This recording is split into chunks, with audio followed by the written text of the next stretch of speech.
વડોદરાનો wicketkeeper હતો અમારો senior.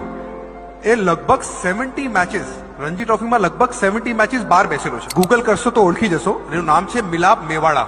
હવે કેમ ચાન્સ નહીં મળ્યો? ભાઈ નયન મોગિયા સાહેબ ત્યારે રમતા હતા, તો આ જ્યારે ઇન્ડિયા અંડર 19 રમ્યો આ માણસ મિલાપ મેવાડા, ઓસ્ટ્રેલિયાની જે ટીમ હતી ત્યારે બ્રેટલી એ બધા ફાસ્ટ બોલર સામે એણે સેન્ચુરી મારેલી અને મોટી સેન્ચુરી મારેલી. સંદીપ પાટીલ ત્યારે સિલેક્ટર હતા. એ ઈચ્છતા હતા કે આ છોકરો રણજી ટ્રોફી રમે ત્યારે એને મોકો મળી જાય ઇન્ડિયા રમવાનો, પણ એ છોકરાને રણજી ટ્રોફી રમવાનો મોકો નહીં મળ્યો કારણ કે એની જગ્યા નહીં બની. છોકરો બહાર બેસતો હતો, 70 મેચીસ બહાર બેસ્યો અને પછી એનો કરિયર સમાપ્ત થઈ ગયો. હવે એનું એક્ઝામ્પલ હું એટલા માટે આપું છું કારણ કે એ માણસ હમણાં અફઘાનિસ્તાનની ટીમનો બેટિંગ કોચ છે.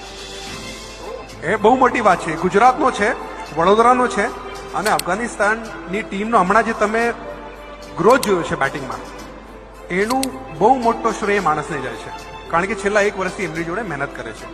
હવે શા માટે મેં આનો એક્ઝામ્પલ આપ્યો? કારણ કે કોઈ પણ માણસ આટલી બધી મેચીસ બહાર બેસે તો એ હતાશ થઈ જાય અને એ રમવાનું છોડી દે, પણ એ માણસે મહેનત નહીં છોડી. ફક્ત એક જ વસ્તુ, મહેનત કરતા રહો. કારણ કે આ જ્યારે પરસેવો જમીનમાં પડે ને આ આપણી ધરતીમાં, એ આપણને પાછું રિટર્ન ડિવિડન્ડ જોડે આપણે આપે જ આપે. વાહ વાહ.